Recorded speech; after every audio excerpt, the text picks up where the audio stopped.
आणि 13, 14, 15, 16 ह्या तारखेपर्यंत 17 तारखेपर्यंत याच्यामध्ये थोडा गॅप असणार आहे. याही काळामध्ये मुसळधार गर्जना होईल, पाऊस राहील. पण हा जो कंडिशन आहे ही कंडिशन आता थोड्या दिवसासाठी स्टॉप राहणार आहे, 6 दिवसाकरता. म्हणजे सर पुन्हा 18 तारखेपासून पावसाची शक्यता आहे का? हो, मेन म्हणजे आपण ज्या मान्सून बद्दल सतत सांगतोय 15 मेच्या रिपोर्टमध्ये आपण दरवर्षी सांगत असतो, तो रिपोर्ट यंदाही दिलेला आहे आपण. त्या रिपोर्टमध्ये सांगितल्याप्रमाणे 18 जूनलाच तो मान्सून दाखल होणार आहे. सध्या दाखल झालेला मान्सून हा अवकाळीमध्ये सक्रिय आहे, म्हणजे फक्त त्याची मजल रत्नागिरी, कोकण किनारपट्टी, मुंबई, पालघर, ठाणे तसेच पुण्यापर्यंत त्यांनी थोडीफार मजल मारलेली आहे आणि त्या भागामध्ये मुसळधार ते अतिमुसळधार देखील पाऊस होतोय.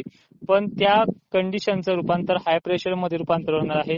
हाय प्रेशर मध्ये नुसते राज्यामध्ये वारे वाहणे आणि वारे वाढल्याच्या नंतर काय घटना घडते हे सगळ्या शेतकऱ्यांना माहिती आहे. तर ती कंडिशन 13 तारखेपर्यंत सक्रिय होईल आणि विशेष करून मध्य महाराष्ट्रामध्ये वातावरण क्लिअर होईल.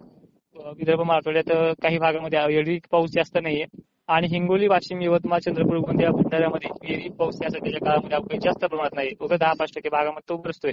पण या जिल्ह्यांना, पूर्व विदर्भातल्या सर्व जिल्ह्यांना खरंच खूप मोठी गुड न्यूज आहे. त्यांनी फक्त 17 तारखेपर्यंत वेटिंग करायची. धुळं पेरणी तारखा त्यांना 16 आणि 17 असणार आहे.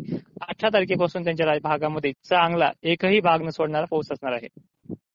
म्हणजे सर 18 तारखेनंतर पाऊस सगळ्या संपूर्ण महाराष्ट्रामध्ये असेल का फक्त विदर्भात? आता सांगायचं म्हणलं सर, तेलंगणा मार्गे येतोय. 1 दिवसाचा ब्रेक असणार आहे मध्य महाराष्ट्रापर्यंत यायला. पण 18 तारखेला जवळपास 5-6 जिल्ह्यांची नावं सांगतोय.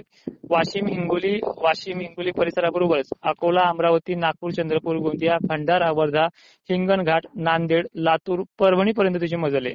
आणि इकडे जालन्याचा विचार केला तर थोडीफार मजल तो जिंतूर भागाच्या साईडकडनं मंठ्यापर्यंत मजल मारू शकतो.